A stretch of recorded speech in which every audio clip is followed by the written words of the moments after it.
Hi everybody, my name is Senia and today we're going to be planting some cover crops right in this bed behind me, so let's jump into it. The first step is to get the area nice and wet. This is going to help with removing the weeds or any previous plants that you don't want in there. Once it's all wet, you take the fork and you loosen up the first 4 to 6 inches. So you bring it down, you bring the fork down, and then you move it back and forth. So all the roots get loosened up, and this is going to make it very easy to pull out any weeds or previous plants from the soil. And if the area is super hard or you're having a hard time putting in the fork, then you want to use your foot to bring the fork down and then just move it back and forth. Once you fork the area, then it's going to be very easy to remove any weeds or anything that is in the raised bed. I'm not using any force here. All the debris comes off super easy.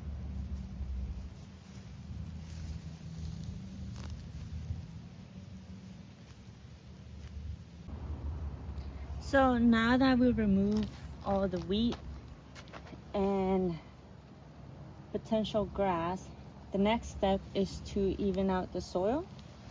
So I'm just going to use a rake and even it out. If I see a big chunk of soil, I just break it down with the fork. You want to even out the soil so the water doesn't get stuck in one area, and to make sure that all the seeds get water evenly.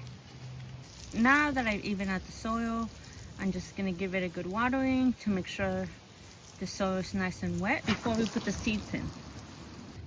Now that we've removed all the wheat, the cover crop we'll be planting today is common buckwheat, and I got the seeds from Botanical Interest, and I chose this one because it's gonna mature in 30 to 40 days, and we are in the middle of August or early August, and we have about 30 to 40 days before it starts getting cold. This is a perfect soil building cover crop right before fall planting. So I'll be planting some cabbage or broccoli in here, but right before I plant them, the cover crop is gonna help build up the soil again, and also it's gonna cover the soil and protect it from the sun.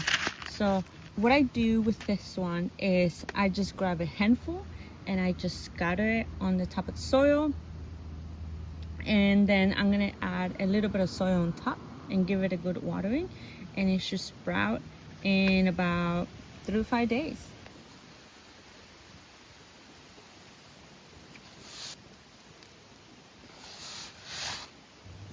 Now that you've scattered all the seeds, you can just put a little bit of soil on top or some potting mix, and then tap it down so it makes good contact with so the seeds make good contact with the soil.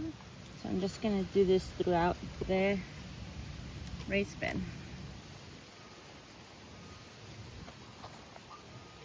Once you put the topsoil, all you want to do is give it a good watering and keep it moist until they sprout. Thank you so much for watching, and happy gardening.